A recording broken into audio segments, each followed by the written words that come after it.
62-year-old Margaret Ellis settled comfortably into her first-class seat, adjusting her soft wool shawl and placing her elegant leather handbag beside her.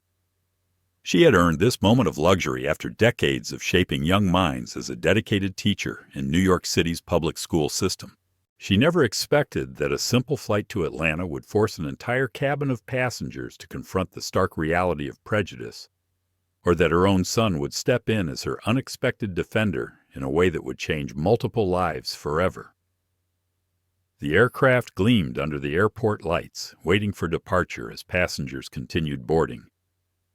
Most walked past Margaret without a second glance, their minds focused on settling into their seats. A few fellow first-class travelers offered polite nods as they passed, acknowledging her presence before taking their own places. Margaret glanced at her boarding pass once more. Seat 2A.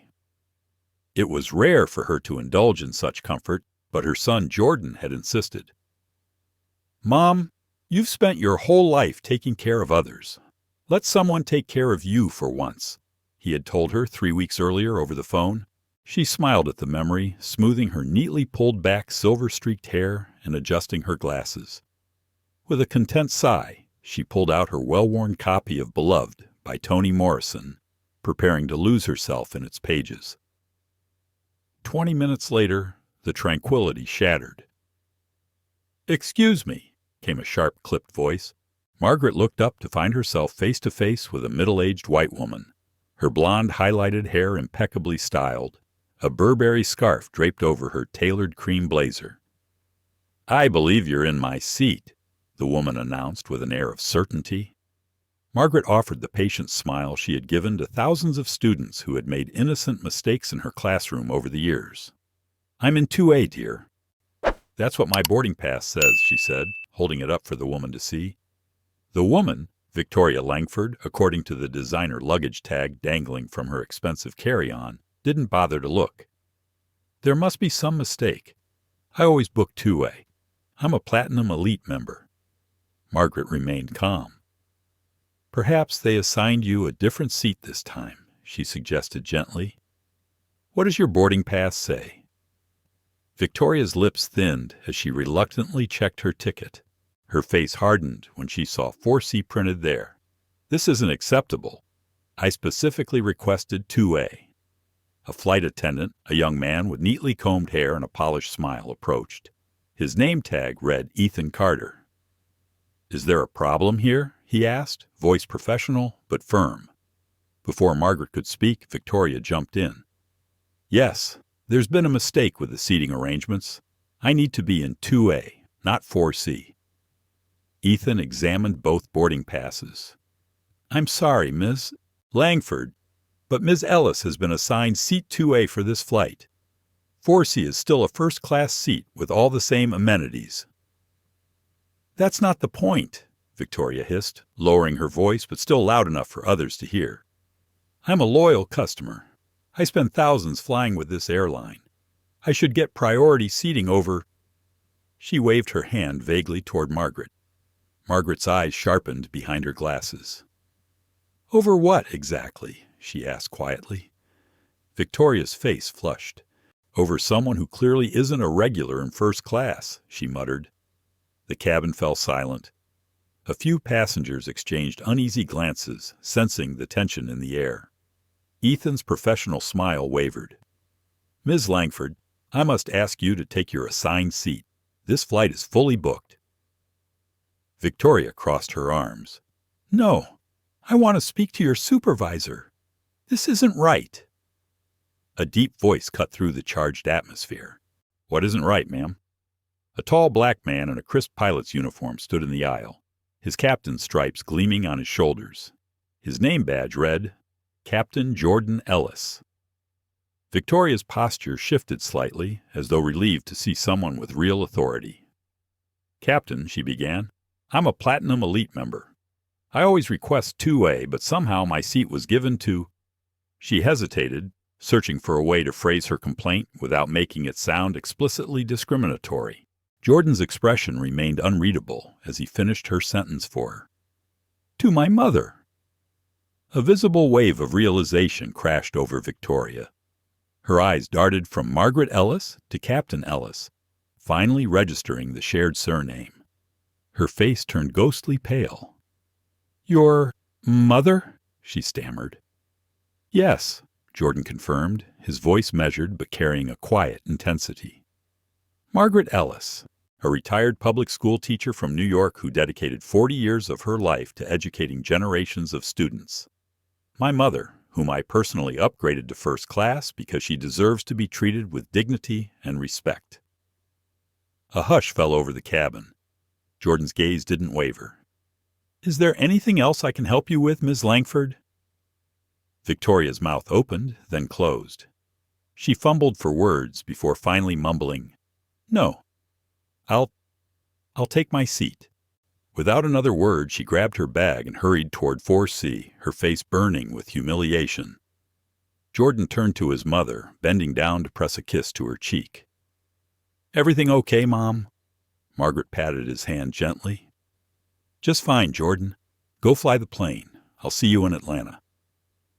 As he walked back to the cockpit, a murmur rippled through the cabin. Some passengers exchanged knowing glances, while others looked down, perhaps reconsidering their own biases. Margaret simply reopened her book, though her hands trembled slightly. She had faced subtle and overt discrimination countless times before, but it never got easier.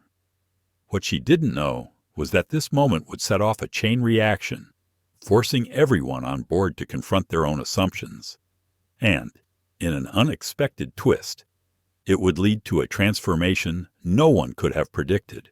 As the aircraft ascended, an unspoken tension lingered in the cabin, a moment that had revealed much more than a dispute over a seat. From his position in the cockpit, Captain Jordan Ellis moved through his pre-flight checklist with the precision of a seasoned pilot. Yet, his mind kept circling back to what had just unfolded in the first-class cabin. He had seen his mother face prejudice before.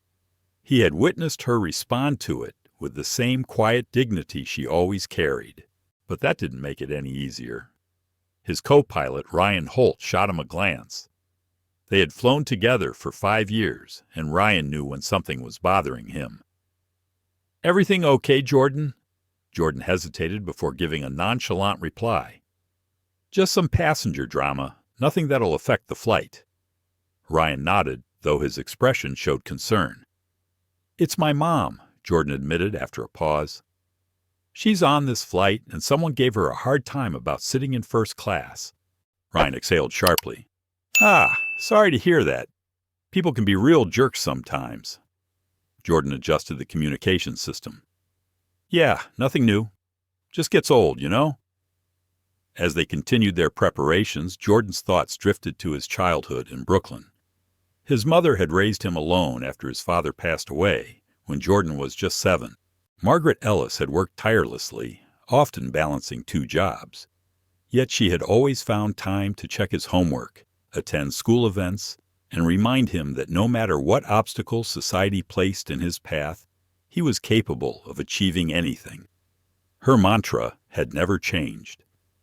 They may judge you before they know you, but once they do, make sure they judge you by your character, not the color of your skin. Jordan had lived by those words. He excelled in school, earned a scholarship to study aerospace engineering, and went on to become a commercial pilot. But the journey hadn't been easy.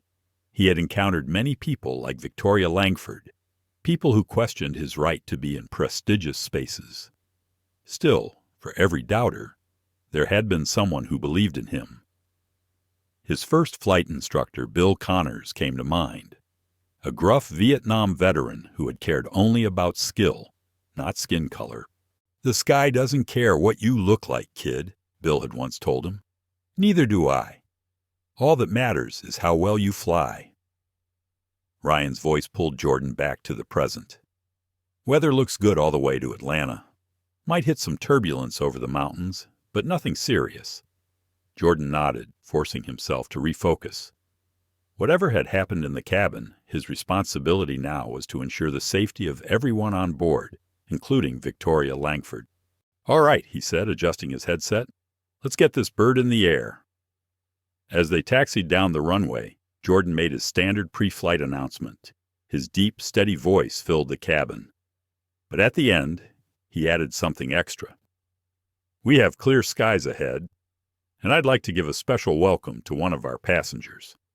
A retired educator who dedicated decades of her life to shaping young minds in New York City. Enjoy your flight, Mom."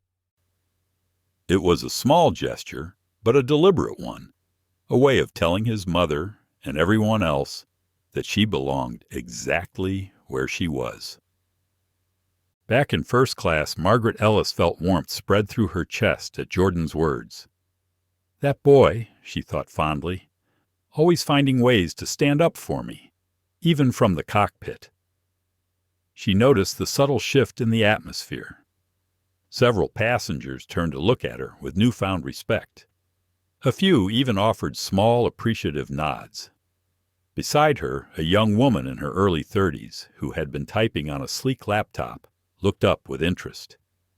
"Your son is the captain?" she asked. Margaret smiled, pride evident in her expression. "Yes, that's my Jordan." The woman's name was Mira Khan, and she introduced herself with a warm smile. "That's amazing," Mira said, hesitating for a moment before adding, "I couldn't help overhearing what happened earlier. I'm sorry you had to deal with that." Margaret waved a dismissive hand. "Oh, it's nothing new, dear. When you've lived as long as I have, you learn to pick your battles." Mira frowned. "Still, it shouldn't happen." Margaret studied the young woman more closely. Her polished business attire, her confident posture, the high-end laptop that suggested she worked in a competitive field. "And what do you do, if you don't mind me asking?" "I'm a corporate attorney for a tech firm," Mira explained, "heading to Atlanta for a conference on intellectual property law." Margaret nodded, impressed. "That's wonderful. I'm just a retired school teacher." Mira's expression turned serious. "Never say just a teacher. My third-grade teacher, Mrs. Patel, was the first person who told me I could be a lawyer someday. She helped me organize a mock trial when a classmate stole my lunch. Changed the course of my life." Margaret chuckled. "We teachers live for stories like that, knowing we made a difference." As the flight attendants demonstrated safety procedures, Margaret's gaze drifted to Victoria Langford, who sat stiffly in seat 4C. The woman's face still held a trace of embarrassment, or perhaps frustration. Margaret had met many Victorias in her life, people who moved through the world with an unshakable sense of entitlement, only to feel personally attacked when their assumptions were challenged. In her younger years, encounters like this had left Margaret seething, but time had tempered that anger, transforming it into something closer to pity. What must it be like, she wondered, to go through life so certain of your place in the world that you feel outraged when others occupy a space you assumed was yours? The plane lifted off, the cityscape shrinking below. From this height, everything looked different. Borders disappeared. Neighborhood divisions, economic disparities, and racial barriers all faded into a seamless patchwork of land. If only people could see each other from this perspective, Margaret thought. Maybe then they'd understand how small and arbitrary their divisions really are. As the aircraft reached cruising altitude, Ethan Carter, the flight attendant from earlier, approached with a warm smile. "Ms. Ellis, can I get you something to drink?" "A ginger ale would be lovely, thank you." "Of course," Ethan replied.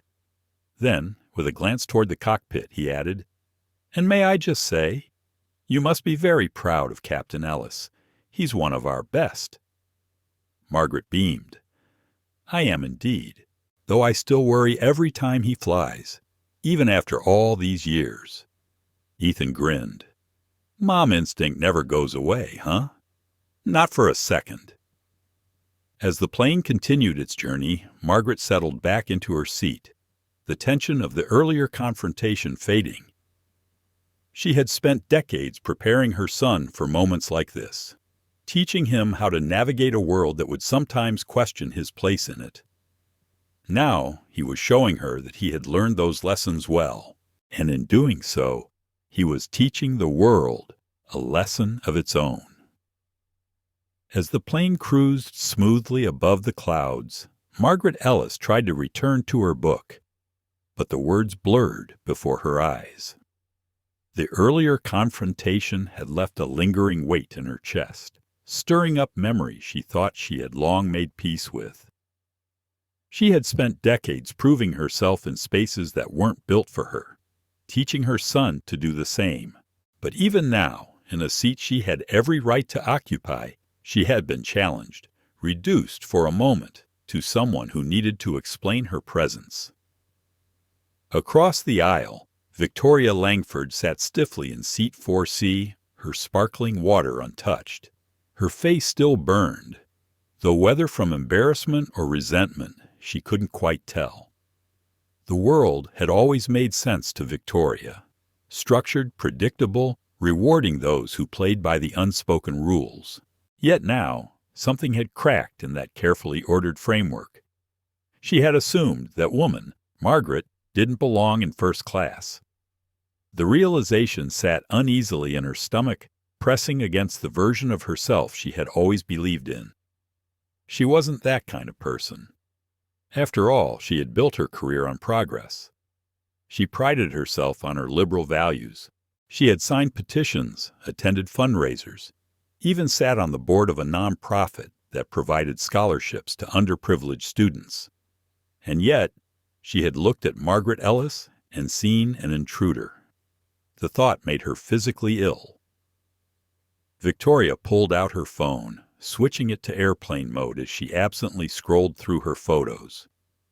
Images from charity galas, networking events, vacation snapshots, pictures of a life that until today had never been seriously questioned.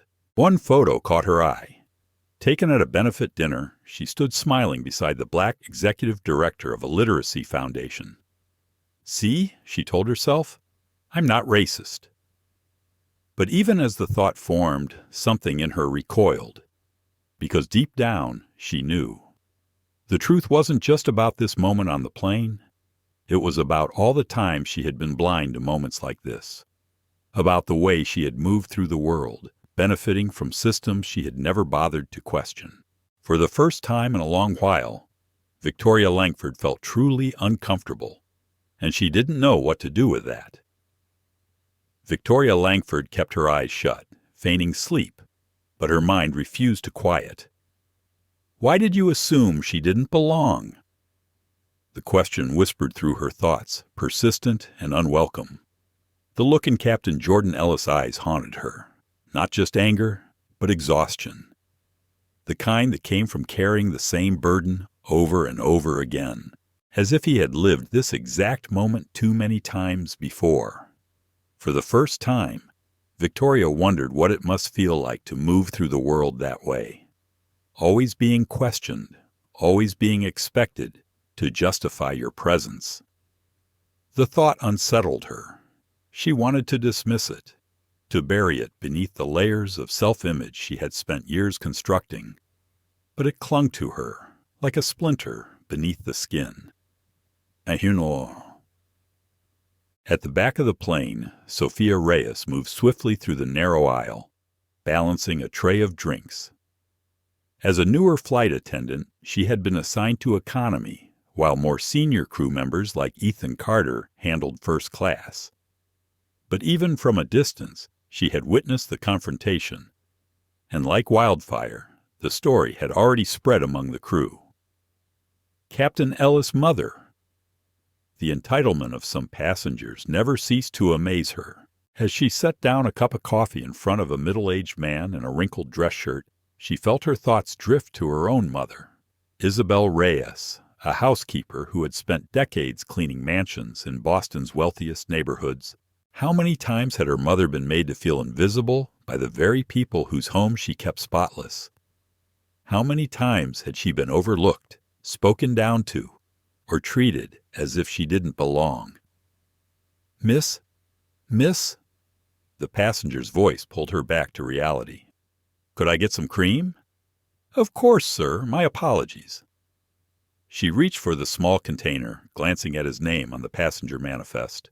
Dr. William Carter. He gave her a kind smile. "No problem. You seemed 1,000,000 miles away." Sophia hesitated, then decided there was no harm in honesty. "Just thinking about my mom." Dr. Carter stirred his coffee. "Anything you want to talk about?" "I'm a good listener. Occupational requirement." Sophia raised an eyebrow. "Are you a therapist?" "Psychiatrist," he confirmed. "Based in Atlanta. Just heading home from a conference in New York." She glanced toward the first-class section. There was an incident before takeoff. A woman tried to tell an older black woman that she didn't belong in first class. Turns out, that woman was the captain's mother. Dr. Carter's eyebrows lifted slightly.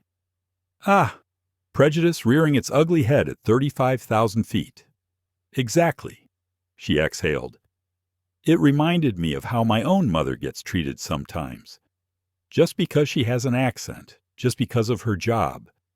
People reveal themselves in how they treat those they perceive as having less power." Dr. Carter nodded thoughtfully. "I see it in my practice all the time. The damage caused by those daily slights, the ones people think don't matter." He took a sip of coffee. "Microaggressions." Sophia repeated the word, turning it over in her mind. "That's a good way to describe it. Death by 1,000 cuts." Dr. Carter leaned back. "The psychological toll is very real, especially when it happens over a lifetime." Sophia glanced toward the front of the plane, where a curtain separated first class from economy. "I wonder if that passenger feels any remorse, or if she's just embarrassed about being called out." Dr. Carter sighed. "People generally don't change unless they're forced to confront the consequences of their actions in a way they can't ignore." He gave her a knowing look. "And being publicly checked by the captain of her flight?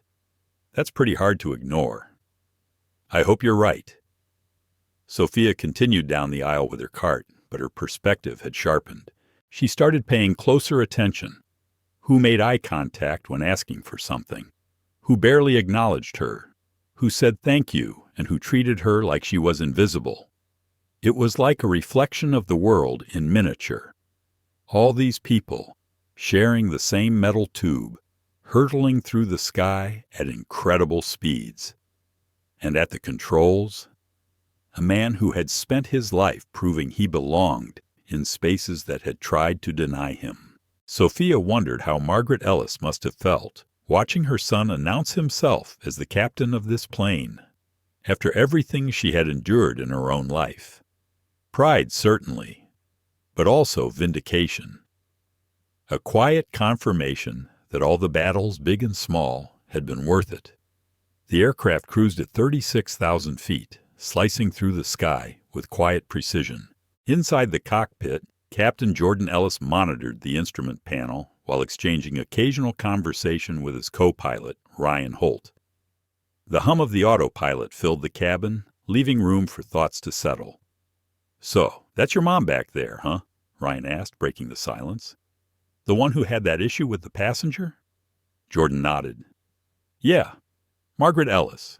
Best teacher Brooklyn's ever had, if you ask her former students." Ryan exhaled. "Must be tough seeing her deal with that kind of thing." Jordan was quiet for a moment. He and Ryan had a solid professional relationship, but there were lines they rarely crossed, especially when it came to race. It was the careful dance many black professionals learned early. How much of your truth do you share? How much do you protect your white colleagues from the discomfort of seeing the world through your eyes? But something about this moment felt different. "You know what's tough?" Jordan finally said. "Knowing that no matter what she's accomplished, her education, her dignity, the way she carries herself, some people will always see her as someone who doesn't belong." Ryan nodded slowly. "I can't imagine dealing with that constantly."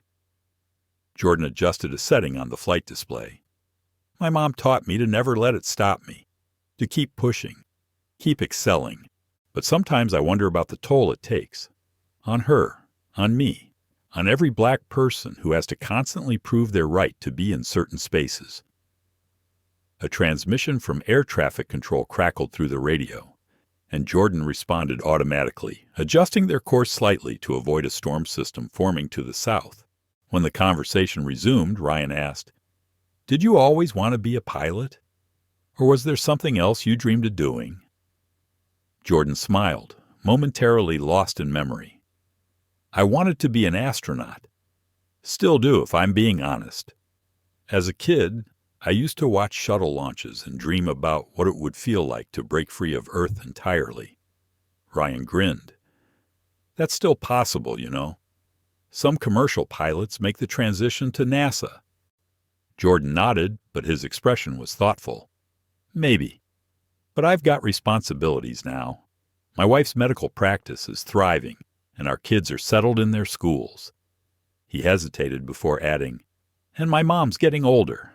I need to be there for her." Ryan nodded. "Family first." "Always," Jordan agreed. As the plane continued its journey, Jordan's mind drifted to his children, Miles, 11, and Ava, 8. He and his wife, Dr. Camille Ellis, had worked hard to ensure their kids had access to the best education, the best opportunities. But no amount of privilege could fully shield them from the reality of being black in America. Just 3 months earlier, Miles had come home from school, confused and hurt. "Dad," he had said hesitantly, "a kid in my class said I only got into our school because of diversity quotas."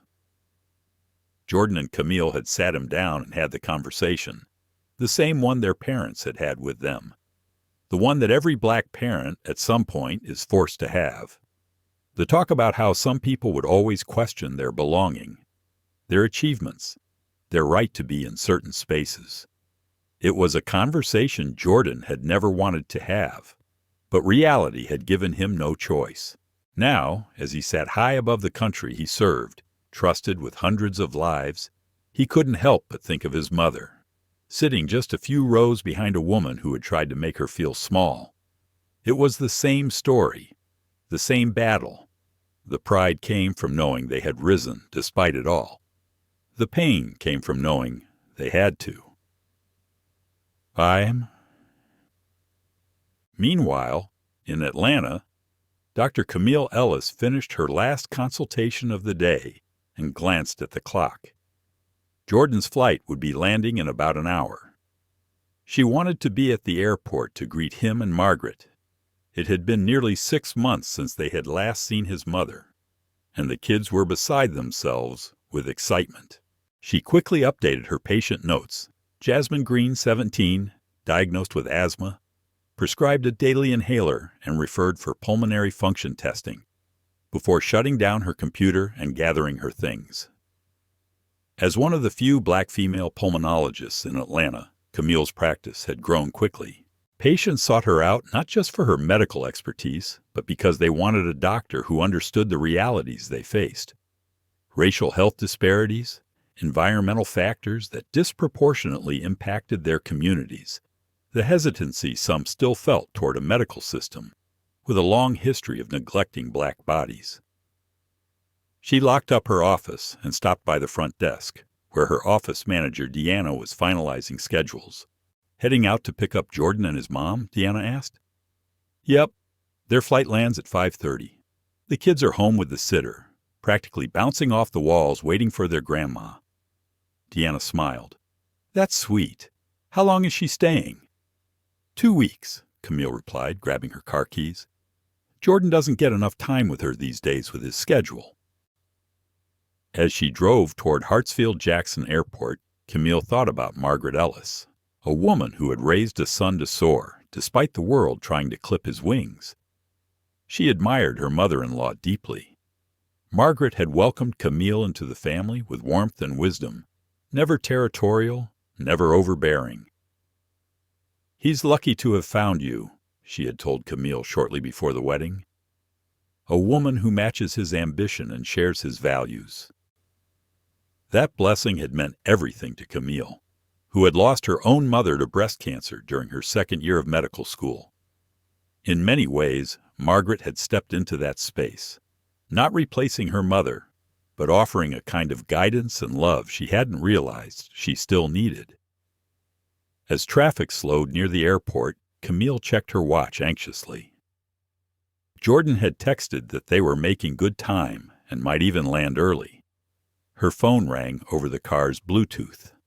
Jordan. "Hey," she answered. "I'm on my way, but traffic is ridiculous. Are you on the ground yet?" "Just landed," he replied. But something in his voice made her pause. "What's wrong?"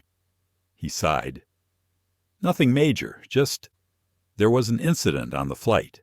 Mom's okay, but someone gave her a hard time about being in first class." Camille's stomach clenched. "Let me guess. A white woman who thought she didn't belong." Bingo. A familiar anger simmered beneath Camille's skin. The same anger she felt when patients told her about being dismissed in hospitals. When her son came home questioning whether he had truly earned his place at school. "I'm sorry that happened. Give her a hug from me until I get there." "Will do," Jordan said. "Meet us at baggage claim." As Camille hung up, she gripped the steering wheel tightly. She hated that Margaret had to endure that, hated that it was normal. But more than that, she hated that, someday, they would have to explain this world to their children. And the worst part, she already knew they wouldn't be surprised. Dr. Camille Ellis pulled into the parking garage at Atlanta International Airport, her grip tightening on the steering wheel. She had left the house in a rush, eager to pick up Jordan and his mother, Margaret. The kids were already home with the babysitter, practically bouncing off the walls in anticipation of their grandmother's visit. 2 weeks, she had told her office manager, Deanna, before leaving work. It'll be good for Jordan. He doesn't get enough time with her these days with his schedule. But now, as she hurried toward the terminal, she wasn't just thinking about the reunion. She was thinking about the phone call from Jordan. Mom's okay, but something happened on the flight. Her doctor's instincts had kicked in immediately. "What kind of incident? Is she hurt?" "No, nothing like that," Jordan had reassured her. "A passenger gave her a hard time about being in first class.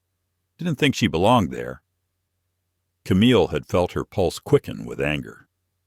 "I handled it," Jordan had continued, "but Mom seems more shaken than she's letting on." Now as she neared baggage claim, Camille knew one thing for certain. Tonight wasn't the night to dissect what had happened. Tonight was about surrounding Margaret with love. Tomorrow, perhaps, they would unpack it all. But for now, what Margaret needed most was to be in a space where she didn't have to explain, justify, or prove herself. She just needed to be home. Morts. As the plane taxied to the gate, Margaret Ellis could feel the weight of lingering stares. Passengers who had overheard the incident were stealing glances at her, some curious, some sympathetic, a few avoiding eye contact altogether. She had experienced this before. The incident itself was nothing new.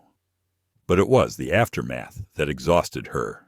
The knowledge that once again, she had been forced to carry herself with dignity in the face of ignorance. At 62, Margaret was tired of always being the bigger person. Tired of turning the other cheek. Tired of being an example. She just wanted to exist. For once, she wished she could sit in her seat, read her book, and travel in peace, without becoming an unwilling lesson in prejudice. As the passengers prepared to disembark, Margaret exhaled slowly, gathering her things. The moment was over. But she knew its weight would linger. As the first-class passengers gathered their belongings, Margaret Ellis was surprised to see Victoria Langford hesitating near her seat. The woman looked visibly uncomfortable, her polished composure slightly cracked. "Mrs. Ellis," Victoria began stiffly, "I wanted to apologize for my behavior earlier. It was inappropriate." Margaret studied her face, searching for sincerity. Was this a genuine moment of self-reflection, or merely an attempt at damage control after being so publicly exposed? "Thank you for the apology," Margaret replied neutrally, her tone measured. neither forgiving nor condemning. Victoria lingered, clearly expecting more. Perhaps absolution. Perhaps reassurance that she wasn't a bad person. When neither came, she shifted awkwardly. I want you to know, I'm not usually like that. I donate to several organizations that support underprivileged communities. Margaret gave a thin smile, recognizing the familiar defense mechanism. How nice for those communities, she said, her voice polite but devoid of warmth. Victoria flushed, realizing too late that her attempt at redemption had only emphasized the very bias she was trying to distance herself from. I'm sorry, she repeated, before quickly turning away, hurrying toward the exit as the doors opened. Beside Margaret, Mira Khan, the young attorney who had been sitting next to her, shook her head. Wow, Mira murmured. She really didn't make that any better, did she? Margaret exhaled. Some people don't know how to sit with their own discomfort, she observed. They rush to make themselves feel better, rather than truly understanding the impact of their actions. Mira nodded thoughtfully as she gathered her belongings. Will you be in Atlanta long? 2 weeks with my son and his family, Margaret replied, her expression softening. I have 2 grandchildren I don't see nearly enough. That sounds wonderful, Mira said warmly. Enjoy your time with them. As the last passengers filed out, Ethan Carter, the flight attendant, approached Margaret with a kind smile. Mrs. Ellis, Captain Ellis asked if you'd wait until the cabin clears. He'd like to escort you personally. Margaret nodded, settling back into her seat. She didn't mind waiting. It would give her a moment to breathe, to let her stiff knee recover before navigating the terminal. True to his word, Jordan Ellis appeared once the cabin had emptied, still in his captain's uniform, his presence commanding respect. Ready, Mom? He asked, grabbing her carry-on before she could protest. As ready as I'll ever be, Margaret said, letting him help her up. As they walked through the jet bridge, Jordan let out a dry chuckle. How was the flight from your perspective? Smoother than mine, I imagine. Margaret gave him a knowing look. The actual flying part was smooth. The rest? Well, let's just say I'm proud of how you handled it. Jordan's jaw tightened slightly. You have nothing to apologize for, Margaret added firmly.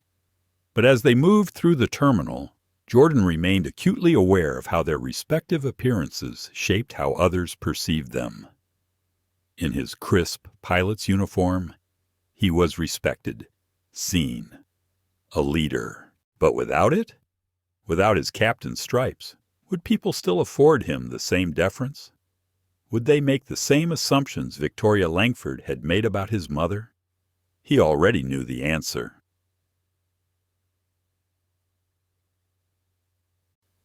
Lee's meeting us at baggage claim, Jordan said, steering them toward the escalators.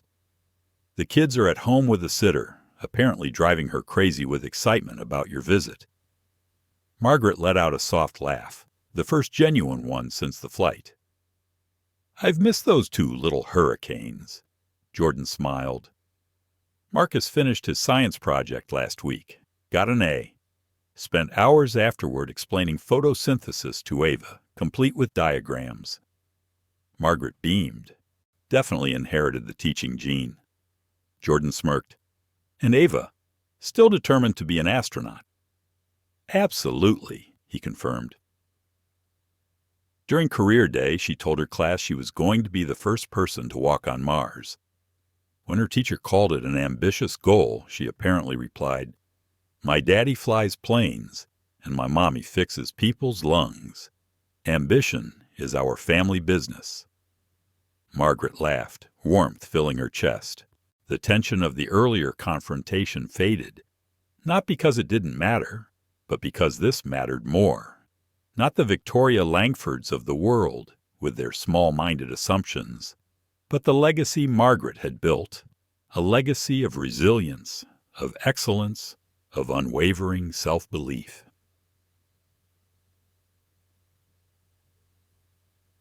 As they reached baggage claim, Camille Ellis spotted them immediately.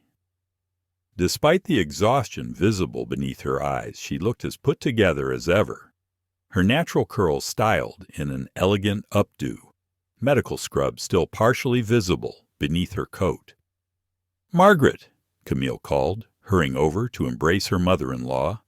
"I'm so glad you made it safely." Margaret held her at arm's length for a moment, studying her face. "You're working too hard," she said matter-of-factly. "I can see it in your eyes." Camille let out a laugh. "Only you would get off a flight where you were harassed and immediately start worrying about me." Margaret gave a small shrug. "Once a mother, always a mother." Camille's expression softened. There would be time to talk about what had happened on the flight. For now, Margaret was home, and that was enough. With Margaret Ellis' luggage in tow, the three of them, Jordan, Camille, and Margaret, walked toward the parking garage, falling into the familiar rhythm of family conversation. Dinner plans, the kids' upcoming school activities, and light-hearted jokes filled the air, creating a momentary shield against the outside world. But Margaret knew this bubble was only temporary. Tomorrow, they would all step back into a world that too often refused to see them fully or value them equally. A world where her grandchildren would eventually face the same struggles she and Jordan had endured. But tonight, she chose to savor this moment, the pride of seeing her son in his captain's uniform, the warmth of family, and the excitement of wrapping her arms around her grandchildren. These were the victories that mattered. By the time they pulled into Jordan and Camille's driveway in their Atlanta suburb, Margaret could feel her exhaustion lifting. Before she could even open the car door, the front door flew open, and two small figures came racing down the driveway. "Grandma! Grandma!" Margaret barely had time to brace herself before Miles and Ava collided into her, their arms wrapping around her waist. She laughed, bending to hug them properly. "My goodness! Look how you've grown! Miles, you're nearly up to my shoulder now. And Ava, your new glasses are beautiful." Ava grinned, tilting her head dramatically. "They're purple, and they help me see the stars better when Daddy takes me stargazing." "I got an A on my science project," Miles announced. "And I won the math competition at school last month." Margaret beamed. "I knew you would. You'll have to tell me all about both of those accomplishments." As Jordan grabbed her bag, Margaret held her grandchildren's hands, letting them eagerly lead her toward the house. From the doorway, their babysitter Alicia smiled. "They've been counting down the minutes until you arrived, Mrs. Ellis. I don't think they've sat still all afternoon." Camille laughed, handing the young woman her payment along with a generous tip. "Thank you for holding down the fort. We'll see you on Thursday." Alicia nodded, saying her goodbyes as the family disappeared into the warmth of their home. Inside, the Ellis home was a perfect blend of success and warmth. The walls displayed artwork collected from Jordan and Camille's travels. Bookshelves overflowed, not just with medical journals and aviation manuals, but with children's books, science fiction novels, and framed family photos capturing milestones, big and small. Margaret settled onto the sofa, accepting the glass of iced tea Jordan handed her. Immediately, the children climbed onto either side of her, eager to share their news. "One at a time," Jordan warned gently. "Grandma's had a long day." Margaret waved away his concern. "I'm perfectly fine. Now, Miles, since you're the eldest, tell me all about this math competition." As Miles excitedly launched into the details, Margaret felt herself truly relaxing for the first time since the confrontation on the plane.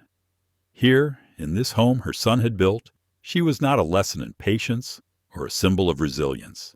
She was simply Grandma, valued, respected, loved. Whoa, whoa. Later, after a dinner of Camille's famous jerk chicken and rice, with the children finally tucked into bed, only after extracting promises from Margaret that she'd visit their classrooms, Jordan, Camille, and Margaret gathered in the living room, glasses of wine in hand. Camille was the first to break the silence. Jordan told me about what happened on the flight. Margaret sighed, swirling the deep red liquid in her glass. It was nothing I haven't experienced before, just another person making assumptions about where I belong. Jordan's jaw tightened. It wasn't nothing, Mom. It was blatant prejudice, and it happened on my aircraft. Margaret gave him a steady look. And you handled it perfectly. Jordan exhaled, running a hand over his face. I wanted to have her removed from the flight, he admitted. If it had been anyone but you, I might have. Margaret raised an eyebrow. But you knew I wouldn't want that kind of scene. Jordan nodded. It wouldn't have solved anything, she pointed out. She might have learned to keep her bias to herself, but not to question it. Camille studied her mother-in-law with admiration. Your ability to see the bigger picture always amazes me, she said. If someone had spoken to my mother that way, I don't think I could have been so measured. Margaret let out a soft chuckle. It's not wisdom, dear. It's exhaustion. Her voice carried the weight of decades of experience. When you've been fighting the same battle your whole life, you learn to choose your moments carefully. Otherwise, you'll have no energy left for joy. Jordan and Camille exchanged a glance, both absorbing the truth in her words. Margaret had spent a lifetime balancing resistance and grace, knowing when to push back and when to protect her peace. Tonight, she chose peace. Tomorrow the world would still be there, waiting. But for now, she was home. And that was enough.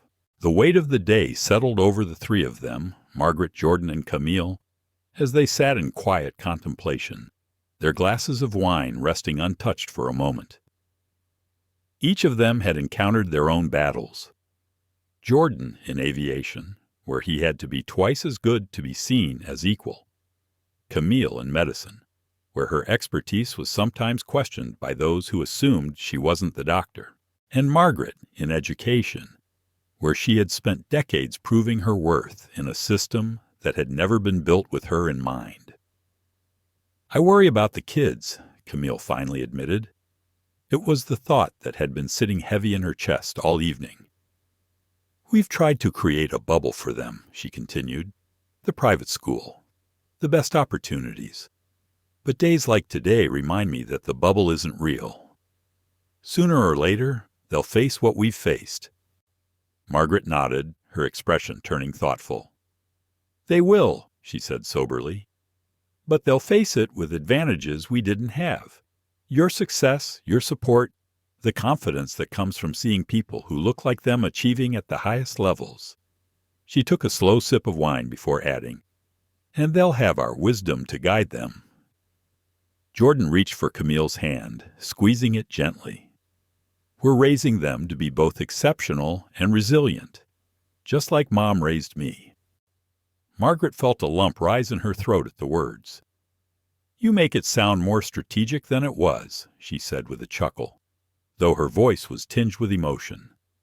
Mostly I was just trying to keep you alive and help you believe in yourself in a world that didn't always believe in you. Jordan held her gaze. That's exactly what made all the difference. The conversation stretched late into the evening, weaving between past memories and future hopes. It was a discussion they had had before, in different ways, across different seasons of life. How to acknowledge the reality of bias without being broken by it. How to prepare the next generation for both the obstacles and the opportunities ahead. By the time they retired for the night, Margaret felt a profound sense of peace.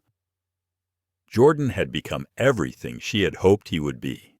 Not just successful, but principled. Not just achieving within the system, but actively working to make it better for those who would follow. As she settled into the guest room, Margaret found her thoughts drifting back to Victoria Langford. Had the woman learned anything from their encounter?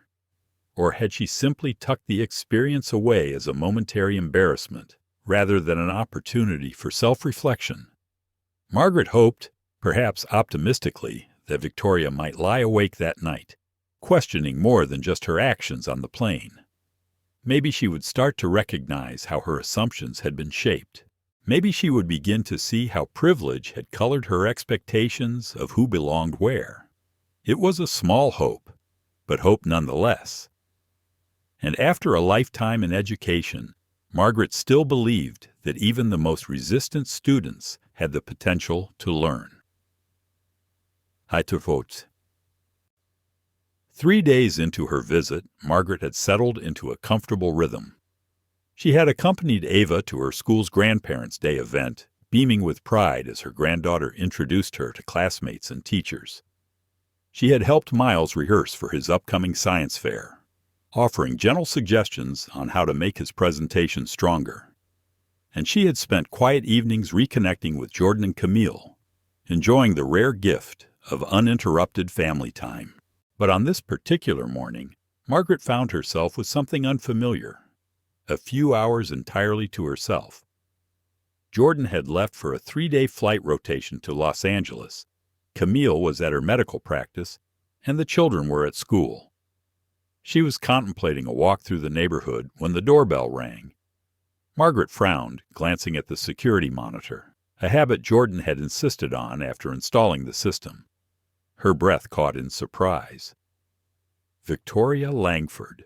Margaret stood frozen for a moment, her mind racing. How had this woman found Jordan's home address? Why was she here? What could possibly be so important that she had tracked down a pilot's private residence? The doorbell rang again. Margaret hesitated, then made a decision. She kept the security chain latched as she opened the door just enough to speak through the gap. Her voice was even. "Ms. Langford, this is unexpected." Victoria looked different than she had on the plane. Less polished, more human somehow. Her hair was tied back simply, her makeup minimal. She wore casual clothing, not the carefully curated elegance she had displayed on the flight. "Mrs. Ellis," Victoria began hesitantly, "I apologize for showing up unannounced. I promise, I'm not stalking your family or anything like that." Margaret said nothing, waiting. Victoria took a breath. "I found your son's address through a mutual connection. My cousin's husband works for the airline.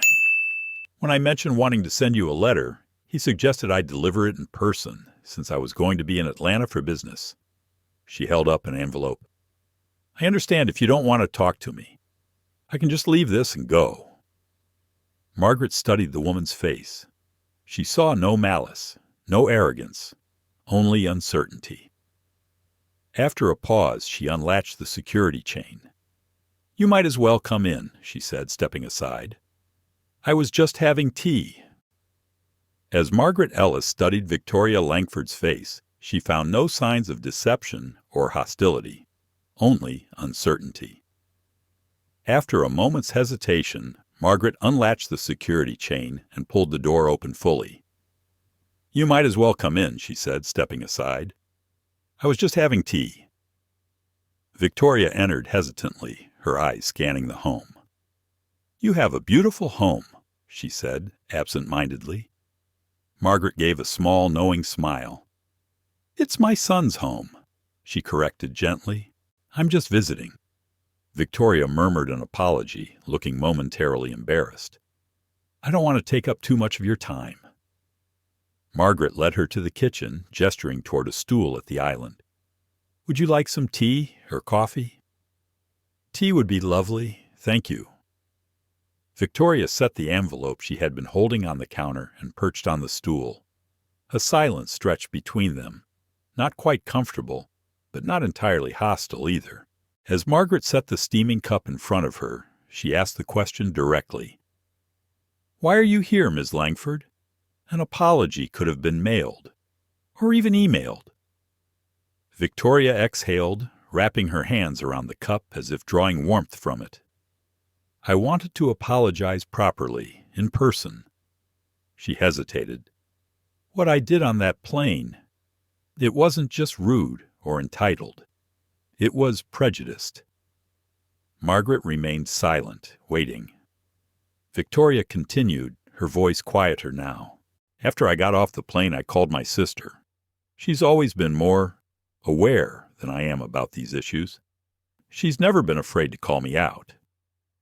Victoria let out a short, self-deprecating laugh. I told her what happened, expecting sympathy, how embarrassing it was for me. She shook her head. Instead, she let me have it.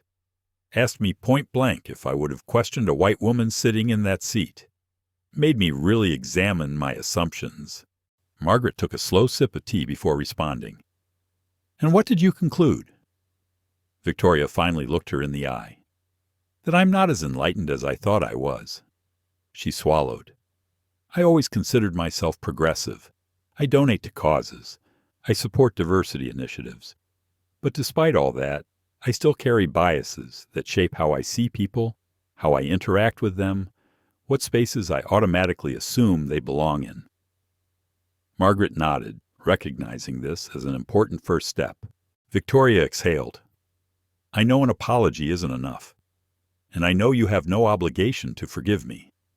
But I wanted you to know that the encounter affected me deeply. It's forcing me to reconsider. A lot. Margaret studied her carefully. May I ask you something, Miss Langford? Please, call me Victoria. All right, Victoria. What do you do for a living? Victoria blinked, clearly surprised by the shift in conversation. I'm a real estate developer. My company specializes in mixed-use urban developments. Margaret tilted her head slightly. In Boston, correct? Yes, primarily in Boston, though we've started expanding to other East Coast cities. Margaret set her cup down and leaned forward slightly. And in your developments, who do you envision living there? Who are those spaces designed for? Victoria hesitated. Well, we target young professionals, people with disposable income who want urban amenities and convenient locations. Margaret raised an eyebrow. Young white professionals? Victoria shifted uncomfortably. Not explicitly, no. We don't discriminate in our marketing or sales. But in your mind's eye, when you're planning these developments, approving designs, setting the price points, who do you see occupying those spaces? A long silence followed. Finally, Victoria admitted, almost reluctantly, people like me, or younger versions of me. She lowered her gaze. I hadn't really thought about it before, but yes, probably primarily white, primarily affluent. Margaret nodded, her expression neutral. The assumptions we make about who belongs where don't just manifest in uncomfortable airplane encounters, Victoria. They shape our cities, our institutions, our society. They determine who has access to opportunity and who doesn't. Victoria swallowed hard. I understand. Margaret's gaze remained steady. Do you? Her voice wasn't harsh, but it carried weight. Because this isn't just about personal growth or feeling better about a regrettable incident. It's about recognizing how people with power, people like you, can perpetuate exclusion without even realizing it. Victoria sat in silence, processing Margaret's words. She had come here expecting discomfort, but she hadn't expected this level of reckoning. Margaret Ellis watched as Victoria Langford sat across from her, eyes lowered, fingers tracing the rim of her teacup. You're right, Victoria finally admitted. I don't know if I would have ever examined this part of my work if not for what happened on that plane. Margaret gave a slow nod. Then perhaps something meaningful can come from our encounter, after all. Their conversation stretched nearly an hour, evolving from the incident on the plane to broader discussions about implicit bias, urban development, and the often invisible ways exclusion operated in spaces that called themselves progressive. Margaret shared stories from her decades in education, how systemic inequalities had shaped her students' opportunities, how even the most talented children had their potential questioned simply because of where they came from or what they looked like. To her credit, Victoria listened more than she spoke. She didn't get defensive. She didn't try to justify herself. She simply listened. By the time she stood to leave, something between them had shifted. Not friendship, but a recognition of each other's humanity that had been missing during their first encounter. At the door, Victoria handed Margaret the still-sealed envelope. "This contains a more formal apology," she said, "along with a donation I made in your name. It's for a foundation that supports students of color pursuing careers in aviation. It seemed fitting." Margaret took the envelope, surprised but not showing it. "That was a thoughtful choice." Victoria hesitated. "There's something else," she added. "I've been thinking about what you said regarding my developments. When I return to Boston, I'm going to initiate a review of our projects, past, present, and future. I want to look at them through a lens of accessibility, affordability, and inclusion." She let out a small breath. "I can't promise immediate transformation, but I can promise serious reflection and real, actionable change." Margaret studied her carefully. "I'd be interested to hear how that process unfolds." Victoria reached into her purse and pulled out a business card. "If you're willing, I'd value your perspective. Your experience as an educator, especially in underserved communities, could be invaluable." Margaret accepted the card, making no promises. But she didn't dismiss the possibility either. "Safe travels back to Boston, Victoria." After Victoria left, Margaret returned to the kitchen and opened the envelope. Inside was a handwritten letter of apology. It wasn't generic. It wasn't performative. It was deeply personal, full of reflection, acknowledgement, and genuine remorse. And tucked alongside it was confirmation of a substantial donation to the foundation. Margaret set the letter back in the envelope, her emotions complex. This encounter had been unexpected, but not unwelcome. There was something powerful about seeing someone confront their own prejudice with honesty rather than defensiveness, about witnessing growth in someone who, just days earlier, had assumed she didn't belong. Would Victoria follow through? That remained to be seen. People often made big promises in moments of emotional revelation, only to slip back into comfortable patterns once the intensity faded. But the fact that she had sought out this conversation, that she had listened instead of just explaining herself, suggested real potential for change. Margaret had spent her career believing in the capacity for growth, not just in children, whose minds were naturally open, but in adults as well. Her encounter with Victoria reinforced that belief. Change rarely arrived as a dramatic revelation. It came in small realizations, in moments of discomfort, honestly confronted, in the gradual rewiring of assumptions long held but rarely examined. Victoria was at the beginning of that journey. Margaret could only hope she would stay on it. Later that afternoon, as Margaret prepared for her family's return, she found herself thinking beyond her own satisfaction. Would this unexpected conversation ripple outward? Would it, in some small way, contribute to a future where young black children were less likely to have their belonging questioned? Where their presence wasn't treated as exceptional, but simply expected? It was, after all, what she had always worked toward. As a teacher, as a mother, and now, as a grandmother. A world where her grandchildren, Miles and Ava, could soar without constantly fighting for their right to take up space in the sky. After Margaret's visit, life gradually settled into its normal rhythms. Jordan continued his flight rotations, but he became even more vigilant about how passengers of color were treated on his aircraft. Camille poured herself into her medical practice, working tirelessly to address disparities in pulmonary health within Atlanta's black communities. And the children? Miles won his regional science fair, Ava was accepted into an advanced astronomy program despite being younger than the typical participant. Margaret returned home to Chicago, resuming her quiet but purposeful retirement. She volunteered at a local library's literacy program. She joined the board of a community development initiative, and every week, without fail, she spoke with Jordan. Sometimes they discussed nothing more than the children's latest adventures.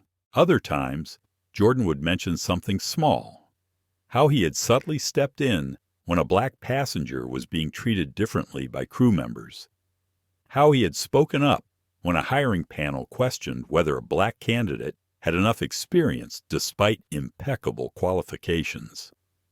Margaret never told him, but those moments, they meant more to her than any professional accolade, because they weren't just signs of success. They were signs of legacy, a legacy of dignity, resilience, and change. And that, more than anything, made all the struggles worth it. Back in Chicago, Margaret Ellis settled into the quiet rhythm of her retirement. She spent her days volunteering at the local library's literacy program, mentoring young students, and serving on the board of a community development initiative on the South Side. The incident on the plane had faded from daily conversation, but its effects lingered in subtle ways. In Jordan's heightened awareness of how passengers of color were treated on his flights, in Margaret's quiet reflections, in the ongoing discussions within their family about navigating spaces where their presence might still be questioned. Then, 6 months after her visit to Atlanta, Margaret received an email from Victoria Langford. The message was professional but warm. Victoria provided an update on the review process she had initiated within her company.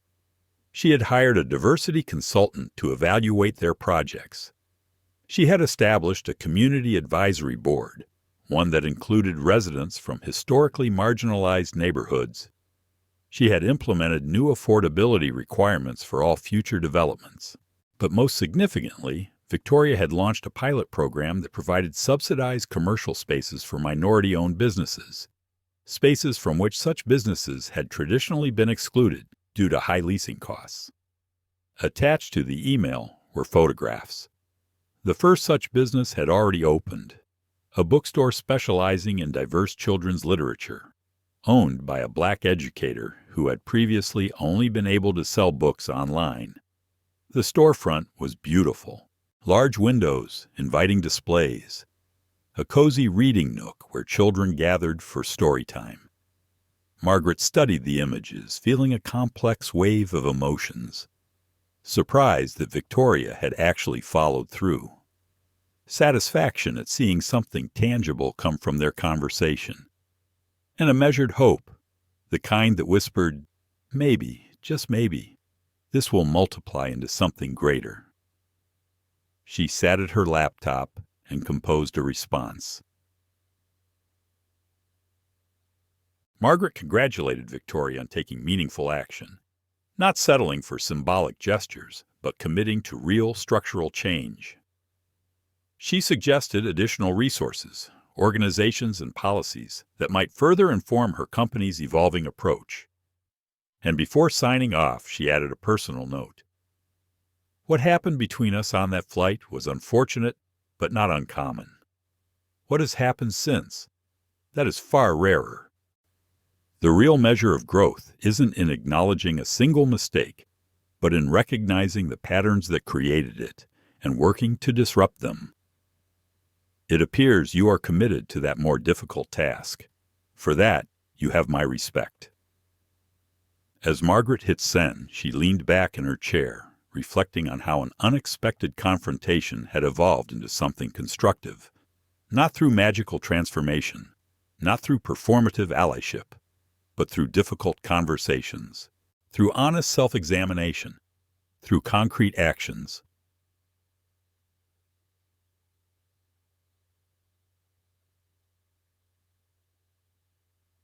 This wasn't a fairy tale ending. One real estate developer in Boston couldn't dismantle centuries of systemic bias. One bookstore couldn't undo decades of economic exclusion. One changed perspective couldn't erase the weight of countless unchanged ones. But it was something, a step toward a world where women like Margaret wouldn't have their presence questioned in first class, where pilots like Jordan wouldn't be seen as exceptions to an unspoken rule, where doctors like Camille wouldn't have to prove their expertise twice to be believed once. Maybe, just maybe, it was a step toward a world where Miles, Ava, and all the children Margaret had taught over her lifetime would move through life with fewer barriers, fewer assumptions, fewer moments of having to prove they belonged. Oh, Margaret Ellis had always believed in growth and learning, not just in children, whose minds were still malleable, but in adults too. Her encounter with Victoria had reinforced that belief. Change didn't come in grand epiphanies. It came in small realizations, in discomfort, honestly confronted, in the slow but deliberate unlearning of what had been ingrained. Margaret closed her laptop and took a deep breath. This wasn't naive hope, the kind that wished prejudice would simply disappear. It was the kind of hope that had sustained her for decades. The kind of hope that believed every small shift mattered. The kind of hope that had propelled generations forward despite the headwinds of history. The kind of hope that, like Jordan's aircraft, defied gravity and rose into the sky, no matter the forces trying to keep it grounded.